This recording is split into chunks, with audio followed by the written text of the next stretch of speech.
Download your favourite apps with Huawei Petal Search. Download now. The latest COVID-19 press briefing. I'm Will Trafford. We'll go to Wellington in a moment to hear from the Director General of Health, Ashley Bloomfield, and Minister of Health, Chris Hipkins. But first, a bit of an update on what we're expecting to hear at the top of the hour, moments away, I guess. Obviously, the latest numbers with D-Day looming midnight Sunday for the expiration of the Auckland lockdown from alert level 3 down to 2 as well, obviously. Also, potentially a drop for the rest of the nation. We should note we may have to interrupt my big spiel in a minute because we're just moments away. But also, you might have missed in the last 24 hours the news from the Prime Minister saying just because we might still be getting positive cases, as long as they're related to the existing Auckland cluster, that doesn't necessarily mean we get a lockdown extension. Also, well, you might have been following along this spat from the Nats and the government. The Nats saying they want more briefings from the government about the success of the COVID response. Well, they sort of get a chance with that today because the House is sitting later today. We've had the questions actually that the Nats are hoping to ask already with us. First up, they want to know why the government hasn't extended the wage subsidy in Auckland from and nationwide actually, from 14 days to the full 18 days of the lockdown. Grant Robertson, the Finance Minister, saying this morning, it's basically because what we borrow, we have to pay back, and everyone kind of has to make a sacrifice. This at a time, though, that the economic data seems to be getting worse and worse for the government. We heard today that incomes for the month of June took their largest drop year on year on record, down 7.6%. Also, that news this morning you might have read on the Herald, that Office Max is closing its entire retail network across the country. Also questions today, in Parliament at least, after this, about some health practitioners advocating people get another COVID test swab, even if they test negative, but still exhibit symptoms for up to a week. This because National is suggesting there could be false negative tests of up to 40%. If obviously we want to eliminate COVID again like we had, those tests need to be right, I suppose, so double testing there. Shane Reddy, National's health spokesperson, also checking the government on how many people in isolation have actually had all the tests they're supposed to get. Obviously you get the 3-day and then the test at the end as well. In terms of programming, we'll stream all those questions to you from the House. That's probably going to come in at around 2 o'clock. But first, time now to head to Wellington for the latest COVID numbers.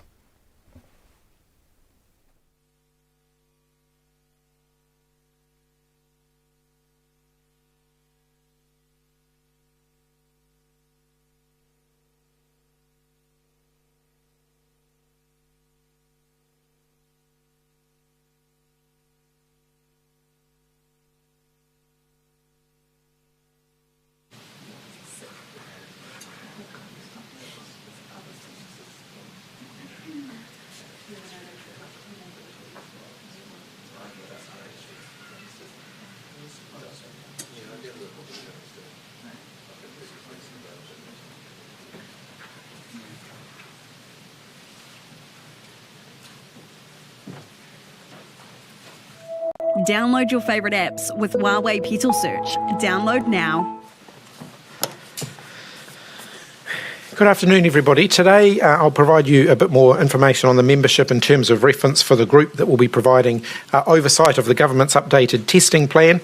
I'll also talk about the use of QR codes on public transport, and we will combine to talk a little bit more about progress on testing. But first, I will start with the Director General's update on cases. Thank you, Minister. Kia ora koutou katoa. So today there are a total of 5 new confirmed cases of COVID-19 to report. 2 of those are imported cases, and they are were detected in our managed isolation facilities. There are 3 new community cases. 2 are contacts of cases that were already known about, and 1 is under investigation.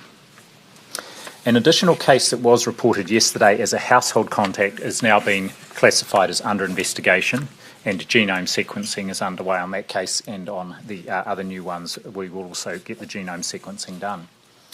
So our total number of confirmed cases is now 1,344. The total number of active cases is 134, of which 21 are imported cases that were detected in managed isolation. Today's imported cases include a female in her 50s and a male in his 30s, Further information on their travel routes to New Zealand will be made available through our statement later. Both have been transferred to the Auckland Quarantine facility. By this morning, our contact tracing team had identified a total of 2,422 close contacts of cases, of which 2,368 had been contacted and were self-isolating and being tested, and we're in the process of contacting the remainder. There's one area of interest that I want to mention specifically today. Auckland Regional Public Health Service can confirm that 5 people associated with the Mount Roskill Evangelical Fellowship Church have been diagnosed with COVID-19 in the last 2 or 3 days. So we're asking anyone who attended the following events to get tested as soon as possible. They are services held at the church, which is on Stoddard Road, on the 8th, 9th or 11th of August, and a wedding held at the church on Friday the 7th of August. Anyone who attended these events and is currently unwell or has experienced any signs of COVID-19 in the past 2 weeks should stay at home, except when getting their test. They should wear a mask and travel directly to and from the testing centre, ring ahead, stay in self-isolation until you have returned a negative test result and until 24 hours after you are completely well. And Auckland Regional Public Health will be putting out more details in a statement this afternoon, including people who may be going to be tested. Those people might also ring Healthline and let them know that they were at those events and pass their details on. There are now 163 people who are linked to the cluster who have been moved into the Auckland Quarantine facility, and this includes 90 people who have tested positive, as well as household contacts. Today there are 9 people receiving hospital-level care for COVID-19. All are part of the Auckland community outbreak. There is an additional person connected to the outbreak in Waikato Hospital, but not for COVID-19 related symptoms. There are 2 patients at Auckland City Hospital. Both are stable and in isolation on a ward. 3 patients at North Shore Hospital. 2 are stable in isolation on a ward. 1 is in intensive care in a critical condition. And there are 4 patients with COVID-19 in Middlemore Hospital. 2 are stable, and each of these in isolation on a ward. 2 are in ICU and considered critical.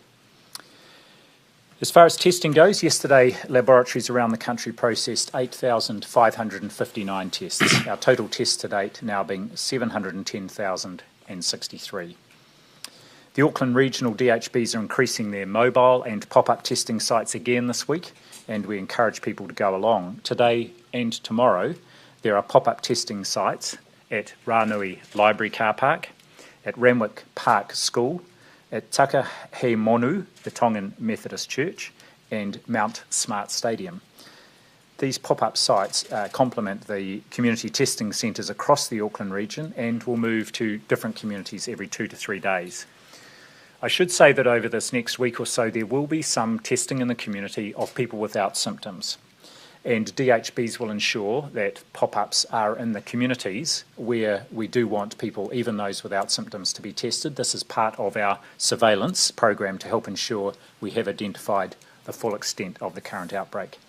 People can also get testing at their GPs, both in Auckland and around the country.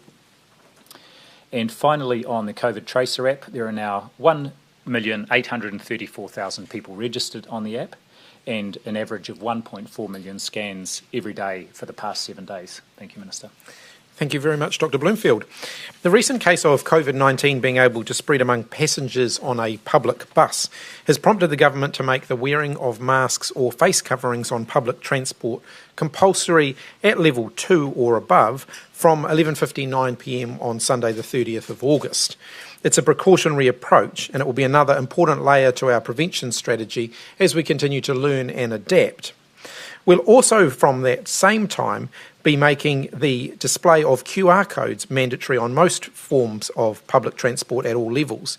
It will come into force from 11:59pm on Thursday the 3rd of December, a few days later, to give people enough time to comply. The rollout of face coverings and QR codes are measures to help us ensure the safety of both public transport workers and people who take the bus to train to work or to school. QR codes have been successfully rolled out in over 320,000 retail and other venues across the country. And as the Director General has indicated, the uptake of the app and the usage of the app continues to increase day on day. This latest requirement will add to the system's overall effectiveness and provide an extra layer of assurance and speed to our contact tracing processes. Public transport involves people being in close proximity to one another, and while some public transport companies do have ways of identifying passengers through ticketing systems, much like airlines and intercity coaches can, it isn't widespread enough to provide us with the universal coverage that we are looking for.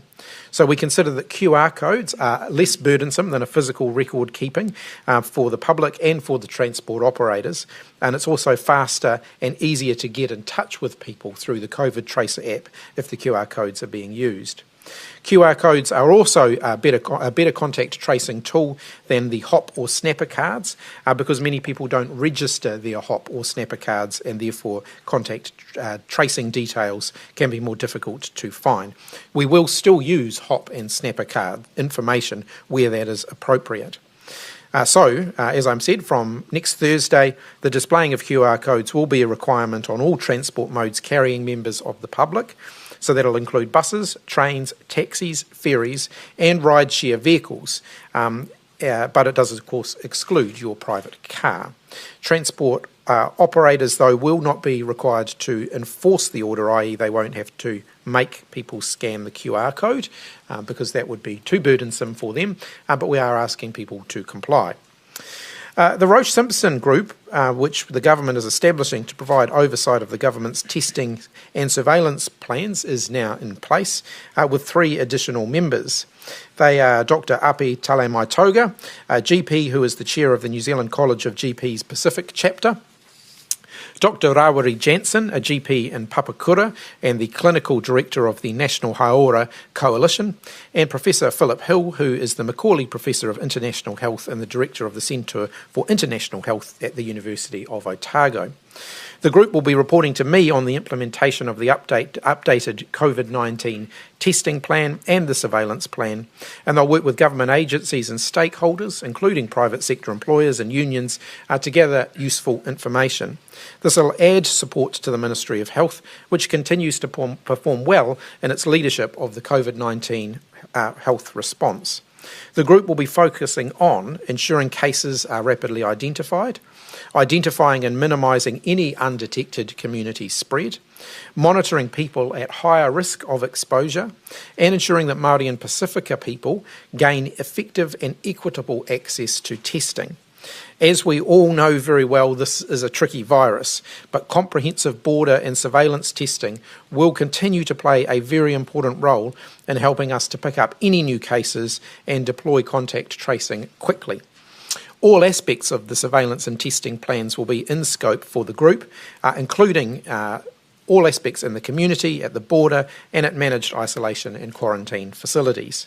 Nearly every country in the world is experiencing new cases of COVID-19. The global pandemic continues to grow rapidly outside of our borders, so testing is a key part of managing the risk that COVID-19 poses to New Zealand and preventing it reappearing in our community. Regular COVID-19 testing does need to be part of our new normal.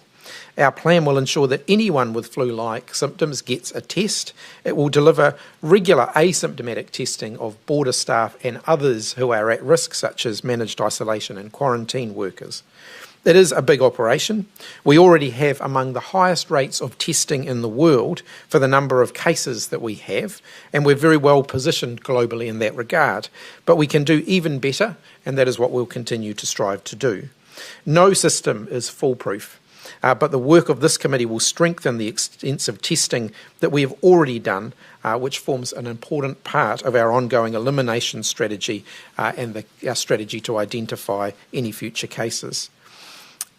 And with that, very happy to answer questions, Jess. On the issue of masks, there is growing concern with some of the providers in South Auckland, particularly in the Pacific community, that the supply of masks is not there. What are you doing between now and then to make sure that there are enough to go around ahead of the Sunday midnight? flick over? So we have distributed 3 million masks out to community organisations that are working in those communities where people might not be in a position to buy them. We've also been working with the supermarkets, so Progressive, who deal with Countdown, and Foodstuffs, who deal with New World, Pack and Save and so on, to make sure they have a good supply available. Countdown had a bit of a gap in their supply chain, so we provided them with 2 million masks from the national supply to help bridge that gap. Foodstuffs have assured us that their supply chain is solid, and Countdown, of course, are working to make sure their supply chain is solid as well. So we are making sure that masks are available for people to get, but also bear in mind that we're talking about face coverings on public transport. They don't have to be surgical masks. They can be bandana, for example. People can make their own masks. The important thing here is that something tied around over the nose and mouth will prevent people from, if they're coughing or whatever, from spreading their saliva, and therefore reduce the risk. Those big numbers, they sound a lot. Of course, if you're talking about disposable masks, people might be getting a pack of 10 or getting a couple per family, and they won't go very far. Are you concerned about the supply? No, because like I said, I mean, one of the critical things here is that people should be encouraged actually to use reusable masks where possible, and a reusable face covering. You can make one at home. They're not difficult to make. There's a whole lot of guidance on the internet around how you might do that, but actually you can use simple things like bandanas and so on, and people, by and large, from the feedback I've seen of people getting on and off public transport in the last day or two, people have found all sorts of ways of making sure they're complying. Linfield, do those cases in Mount Roskill, the Mount Roskill Church, are they connected to the South Auckland cluster? At this point, they're all connected to each other, but we haven't found the epidemiological link to the cluster, and we're waiting for the whole genome sequencing. So, in a sense, we believe they will be linked to the cluster. We haven't got the epidemiological link yet, but they are all, so they're like a mini cluster at the moment. And those cases, with the case of the person who presented to North Shore Hospital on Friday night, and we've found no other cases around that person, plus the person who had previously been in a MIF facility and was associated with the travel by a relative to Hobbiton. They're our only cases that we haven't yet got either an epidemiological or genome link to the current cluster. With the Mount Roskill, there's no epidemiological link yet, but are the contacts, are the community, contacts that would make you think they're part of the link, or could it be potentially a second unrelated outbreak? What I would say is we fully expect that it will link to the existing cluster if we look at the sort of demographic profile of the community there. We just haven't yet got what the epidemiological link is yet. And there are also some other outstanding cases, for example, the GP and their family, which we've been able to associate with the outbreak, but as of yet not been able to make that epidemiological link. So the whole genome sequencing will be very helpful in this regard. Okay. On testing and managed isolation, what percentage of people are not being tested twice before they leave the facilities? Look, I've anticipated this question, so I've got some numbers for you. From the 8th of June through to yesterday, there were 20,065 day 3 swabs taken and 19,473 day 12 swabs taken. There are currently 5,204 people currently still in managed isolation or quarantine, which explains why the day 12 swabs number is that much lower. The advice that I have had is that 15 adults have refused a day 12 test in total over that period of time, and of course their stay is extended in managed isolation as a result of that. Another interesting number with regard to these tests: there have been 14 positive tests at day 12. 12 of those had a negative day 3 test, meaning only 2 of the people who tested positive had not had a day 3 test, and that was because of the time frame. Those people got their positive day 12 test just at the beginning of the time when we tightened up the testing regime in June, and so this should give the community confidence that no one is coming out of managed isolation or quarantine without having a clean bill of health. And that's the critical thing here. At day 3, we do not test absolutely everybody. Children, for example, are not routinely tested at day 3 unless there is a reason to test them. And so if their parents returned positive, for example, they would be tested then. But we do not routinely test young, very young children at day 3. Why have you not been able to ever provide that data before? Well, I haven't been asked. We have. Well, not for that level of detail, but given that there's now speculation about these numbers, I've got the exact numbers here. In those numbers, you can't explicitly say how many people have not taken the day 3 test. No, I haven't got that figure in front of me. No. Why not? I'm certainly happy to get it, but I think the numbers that I have supplied should give assurance that people are having a test before they leave. Not like I've said, not everybody gets a day 3 test. Not everyone needs a day 3 test, and we do not routinely test children at day 3. So how many of the ones that haven't had a day 3? 7,000 test a day target in Auckland, why have Ranui, Randwick Park and Point England been specifically targeted for pop-ups?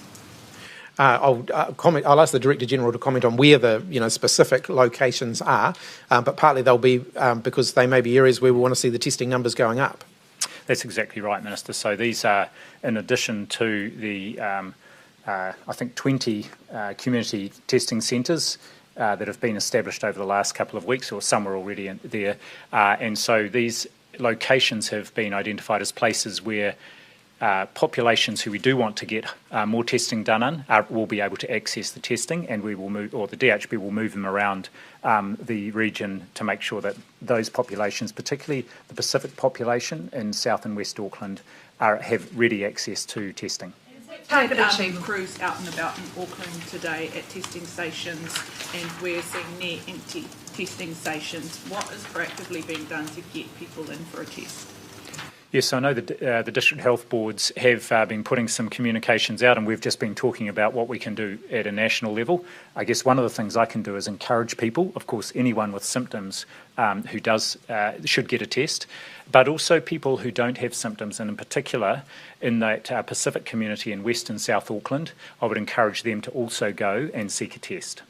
Dr. Bloomfield, can you tell us anything about why you initially rejected the Reserve Bank's application for an exemption from bank branches, and then why you appeared to change your mind about a day later? So what I can say is, of course, I approve or decline exemptions on the basis of advice from my team, who go through a thorough process of assessing applications. When I initially declined the application for that exemption, the team wasn't aware of information that previously in Alert Level 3, these banks and credit unions and so on had been allowed to open at one point when we came out through Alert Level 3. Once that was made known to us, I asked them to reassess the application, and it was on the basis of their updated advice that I then gave the approval for the exemption. That seems extraordinary. Banks were allowed to operate even under Level 4. This was well known and publicised. So what wasn't clear to the team was what the formal decision had been to allow that, and so they sought clarification, and as you can see, it was provided quite quickly the next day that did confirm that a decision had been made previously under Alert Level 3, and they were able to get confirmation of that decision to support a decision to give the exemption again this time. Is the Ministry of Health equipped to handle questions like this? Yes, we are. So saying that, we don't rely just on our own staff. At the moment, we have a team of over 70 people processing these exemptions. Most of them come from other government organisations, so they've come in to bolster our team.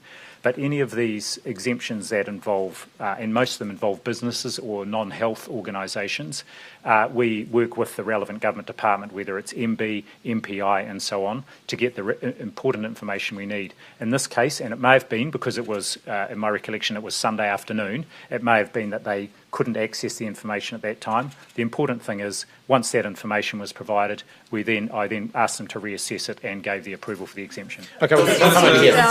We'll come over here. The high percentage of Māori Pacific Islanders in this cluster, what's the representation of Māori Pacifica at the decision-making table, and have there been any decisions made in regards to the Auckland cluster that haven't involved Māori and Pacifica? What you'll see, for example, in the testing group that I have just announced, there is Māori and Pacifica representation on that, because we do acknowledge that there is a high degree of engagement from the Māori and Pacific communities, particularly given the overall demographic breakdown of the number of positive cases that we've experienced in this cluster.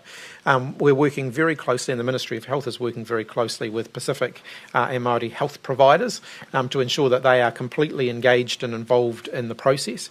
And you'll see that we put some additional funding into that as well to make sure that they're getting all of the resources that they need. I can tell you that at a very high level, at a government level, both of my Associate Ministers of Health, Penny Hinari and Jenny Salesa, are involved in all of the decisions that we make as a government around COVID-19 and are feeding in a Pacific and a Māori perspective into that as well, as of course do other ministers who sit around the cabinet table. So the testing centres. I'll be back. The testing centres have been quiet today. How are you actually going to get to that 7,000 tests a day? And are you just relying on people showing up to them? Well, yes, I think people will show up, but we're not just relying on that. So we will have some communications going out both locally and nationally. I've just reiterated that message here today. What I would also say is that I've written today to all the DHB chief executives to give a really clear expectation around how they should make sure they are providing access to testing, not just in the Auckland region, but right around the country. And so we had a teleconference with them last evening, so they were all aware anyway, and they've got quite explicit plans about how they can ensure that there is access to testing. And just to reiterate the comment I made earlier, we are looking this week as well to do testing of asymptomatic people as part of surveillance, just to try and ring fence the extent of this outbreak, particularly in the Auckland region. I'll just come to you again, then I'll go back to... Hold on, just to follow up. The biggest and busiest CBACs in South Auckland were closed the week before you asked people to say yes to the test. How do you expect to ramp up testing if they can't be accessed easily? Well, I think we've shown over the last 2 weeks that not only could we ramp up the accessibility to the testing with the additional CBACs or community testing centres, plus the mobile teams, plus of course through general practice, and we saw that in the volume of tests, but all those points of access are still there, and the DHBs in Auckland are adding further mobile teams, another 6 this week as well. If I just quickly add to that too, just the overall numbers are worth repeating here. There are 1,121 places that you can be tested across the country. 350 of those are in the Auckland metropolitan area. So there is certainly plenty of availability of testing. Our focus at the moment is on engaging with communities to get people to get tested if they're showing symptoms. So say yes to the test. We keep repeating that over and over again. We're also looking at how we increase our asymptomatic testing in those areas where we just want to increase our testing numbers for the purposes of reassurance, and that's a big area of focus. And we do have the ability, as the week progresses, to look at popping up new sites where we need to, where we want to see the numbers going up. With regards to what's the official stance on overstays? Within our community, many of them are hiding. And then on top of that, many of our community are worried about their jobs, and a positive test would not necessarily be good for some. Yeah, so look, I just want to make this absolutely clear. The government will not be using any information that we collect through testing for immigration purposes. So if people are here on an expired visa and they go and get a test, we will not join those two dots together. We have taken that decision deliberately because we do not want anybody who is at risk and who may potentially have COVID to not get a test and not come to our attention because they're worried about their immigration status. So absolutely, regardless of your personal circumstances, if you are asked to get a test or you're in that group that's at greater risk, please get the test. We won't use that information to punish you in some other way, and I cannot state that enough.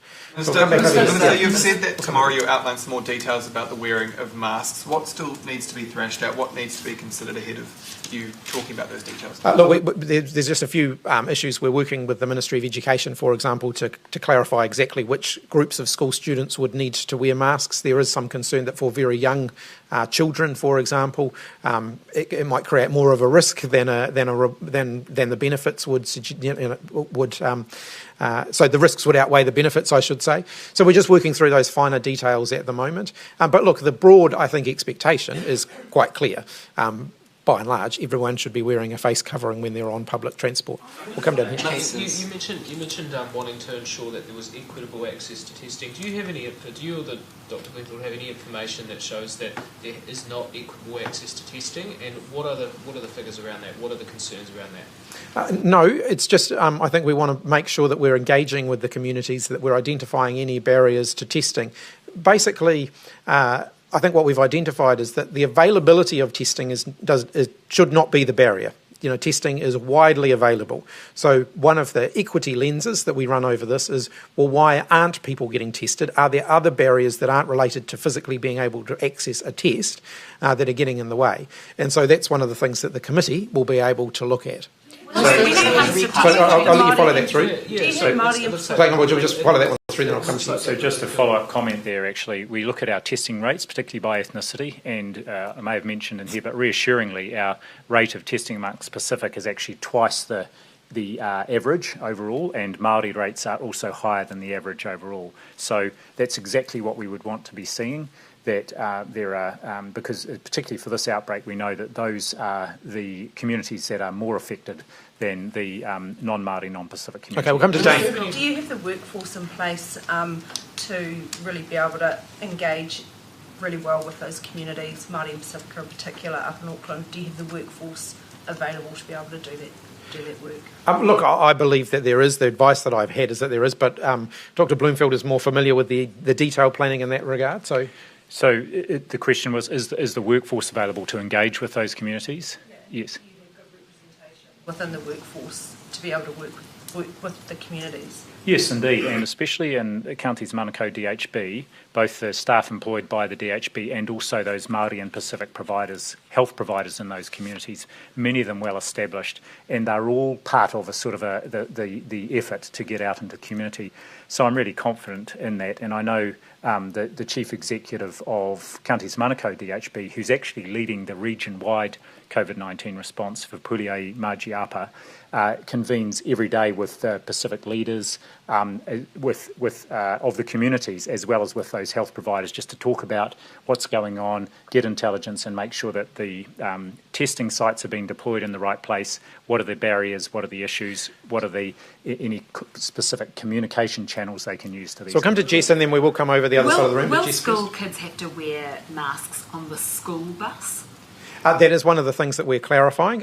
Yes, for certain age cohorts, but there will likely be an age cohort of school-age children that will be exempt, and that's exactly what we're nailing down at the moment.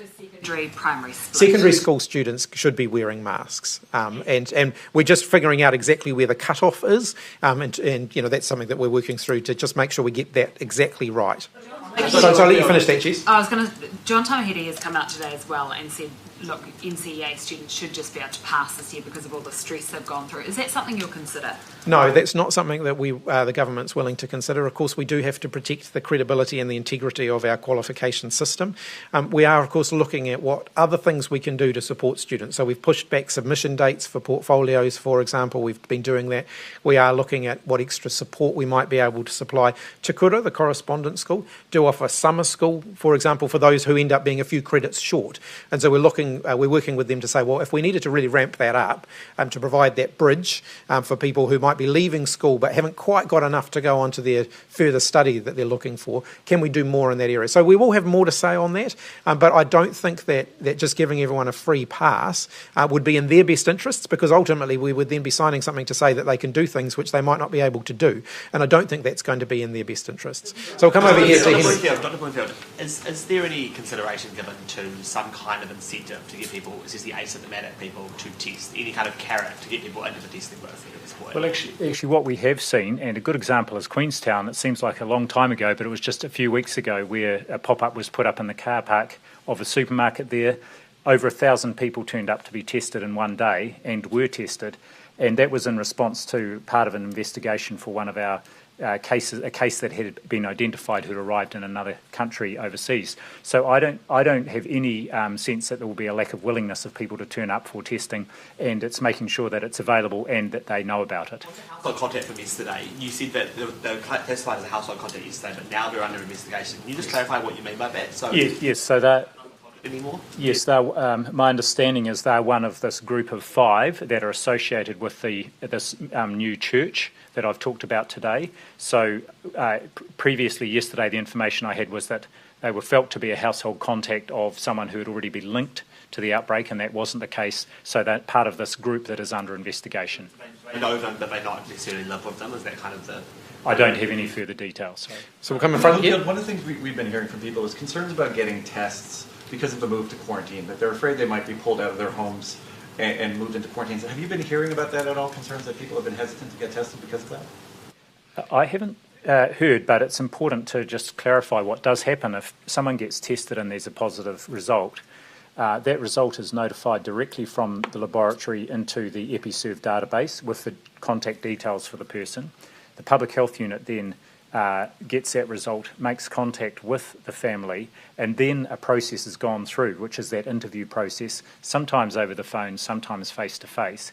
And the move into a quarantine facility is not something that happens immediately. That's part of the first priority is to find out who the close contacts are, make sure that family, workplace and other close contacts are isolated and that they're able to be tested. And then there's a discussion around who may need to go into the quarantine facility and the timing about doing that. There's no suddenly a van arrives at someone's house and carts people off. That is not how the process works. And I can reassure people, and I think what is reassuring is we see the large number of people who have gone into the quarantine facility with whānau members as well, and I think that all the feedback I've had is that that's serving them very well. Bernard. It might sound silly, but sorry, it might sound silly, but you know, in terms of those concerns, people have been saying, you know, what will happen to my dog? You know, I don't want to get tested because of my dog. How many days do people actually have to get their affairs in order on average before they go into one of these facilities? Oh, look, the team, these are exactly the sorts of issues that the team works with people on, including their employment and making sure that their income needs are met, that any welfare needs are met. Some of them may have other family members that are not household contacts who they are responsible for or look after. All these things are taken into account, and yes, I can relate to the issue around pets. That is exactly one of the things that the team works with each family on. Second time lucky, Bernard. Minister, have you written to DHB chairs telling them or directing them to balance their budgets to effectively reduce their spending? No, I haven't written to them. I have been meeting with them. So it hasn't quite worked out exactly weekly, but you know, at least every couple of weeks I meet with them all via teleconference. And yes, I have set out an expectation that we want to see DHBs getting back into the black. Some of the DHBs that will be easier for than others, and some of them it will take them a bit longer than others. So we are working with each DHB as needed on a DHB by DHB basis. Would it concern you though that, you know, some DHBs will therefore go out and cut hundreds of staff? There's reports in Canterbury that they're going to cut 600 staff. Well, the DHBs go through a planning process, and the ultimate outcome of that planning process has to be signed off by me as the Minister. And so those are all things that we work through with DHBs during that planning process. Isn't there a time to be cutting staff and cutting spending and health? Look, DHBs still need to be responsible financial managers. They still need to balance their books, and some DHBs are doing a better job of that than others. Basically, we should not be rewarding those DHBs that consistently go over budget and punishing those who consistently stay within their budgets. So everybody needs to be treated fairly. DHBs can't just make a decision, well, we want to offer extra services to our community that we're not funded for, and so we're going to operate a deficit to do that because ultimately the taxpayer has to pay for that. And, you know, there is a limited health dollar to go round. And so by some DHBs clocking up large deficits, they're effectively punishing the parts of the population where the DHBs are not doing that. Doesn't it just mean that the government is not providing enough funding? Maybe it underestimated the population growth, or no, that's absolutely not correct. In many cases, the DHBs that are running large deficits have also seen large increases in funding. The government has been putting significant increases in funding into DHBs, but they still need to balance their books. For the cases, yes. How many cases have not been linked to the current cluster via either epidemiology or genome sequencing? There's these 5 from the church, there's the one man who showed up in hospital. Are there any others? Yes, there's the other person who had previously been in a MIF facility, and then there is, those are the only ones that haven't been linked that we know or that we consider are associated with the cluster. And then, of course, there is the one separate case, which was the MIF worker, which we have shown through genome sequencing is unrelated. Minister, an Ombudsman report into mental health facilities has found 2 of those inspected were in breach of the UN Convention against Torture and Degrading Treatment. As Health Minister, is that good enough? No, it's not. And the government's put a huge emphasis on mental health. And one of the issues that the DHBs are reporting to us is that they are really capacity and space constrained when it comes to mental health. And so some of the worst things that we have seen there are because DHBs just don't have the space that they need. So the government has put a significant amount of additional capital funding in over the last couple of years, and that work is, that's being spent as we speak to improve the quality of those mental health facilities. These things do have a bit of a legacy to them, so you can't just magic up new buildings overnight. It takes a while to build them, but we absolutely acknowledge that some of the facilities that DHBs are working with in the mental health space are not fit for purpose. They are inadequate. They are resulting in a standard of care for people with mental health needs that is not acceptable. With that report? Look, I haven't had a chance to read the report fully. It only came out yesterday. I certainly will be reading that and following it closely. We were aware as a government that there are issues in this area. We've been working very hard to address those, including significant investments to improve the quality of mental health facilities at our DHBs. Can we just go back to that day 3 test? But the fact that you don't have the number of people who have refused, how can you, if you don't have that data, how can you be sure that those tests are being done? If you look at the overall number of tests that have been taken at day 3 versus the number that are taken at day 12, and then we identify the fact that we've only had 15 people refusing day 12 tests, you can do a process of maths to identify that the vast majority of people are getting day 3 tests. But as I said, we don't routinely test children unless at day 3, unless there's a good reason to do so, and that will almost certainly explain some of the vast majority of the differential. I am not concerned about the level of day 3 testing, and the reason I'm not concerned about it is that people don't get let out without either a negative day 12 test or a prolonged stay in managed isolation, which means that they are absolutely COVID-free and guaranteed to be COVID-free by the time they leave. The modelling that's been relied on often, the Sean Henley modelling, is predicated on the day 3 and the day 12 test being done, right? Yeah, so one of the things to keep in mind, so if somebody, we look for 10 days in MIQ for somebody who has a positive test from when they are tested positive. So if somebody doesn't do a day 3 test and they then test positive on day 12, by that time they may well be well on the way to recovery. It will ultimately extend out the amount of time that they are in managed isolation versus if they'd had the positive test on day 3. So it's actually quite a big incentive on people to have that day 3 test, because if they test positive on day 3 and positive on day 12, it will have an implication for how long they spend in managed isolation. So coming back to the risk to the public, the real quality assurance for us, the real guarantee people have that people aren't leaving MIQ with COVID-19 is that day 12 test. And if anyone tests positive at day 12, then they are absolutely held for as long as we need to hold them to guarantee that they don't bring COVID-19 into the community. Dr. Bloomfield, what progress has been made in terms of contact tracing for the man in North Shore Hospital? I'm just wondering how concerned you still are about that case. So on the contact tracing side of things, where all the close contacts were identified very quickly and tested, and none of the family or workplace contacts have returned positive tests, so they've all tested negative. They remain in isolation for the full 14 days. I know that that the Public Health Unit is going right back to have a look and see where this person may have been infected, and in fact they are now looking at a private event at which a number of people were at very early on in August, so they're going right back just to see if that might be, it's right at the boundary of possibility, but I think they're doing a very thorough job. They have a list of all the people who were there, and they're all being followed up as well. So they're sort of leaving no stone unturned. Well, look, we'll do one last question. I do have to go and answer these questions in the House very shortly, so you're lucky last. Tests, there are other people in managed isolation facilities, residents and staff, who could be infected in the period of time between a day 3 and a day 12 test. The woman who came from the United States who tested positive on day 3 but still managed to infect a hotel worker via surface or aerosol who entered an elevator after her, what if she'd been there for another 9 days? So anyone who's showing symptoms gets tested as soon as they start to show symptoms, regardless of where they're at in the testing cycle. Staff in there do take protective measures.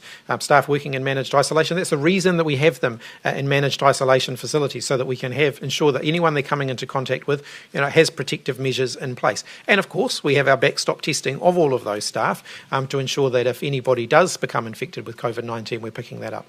So thanks everybody. I'm happy to pick that up again next time I'm up here. I do have to go and get ready for question time. Thank you.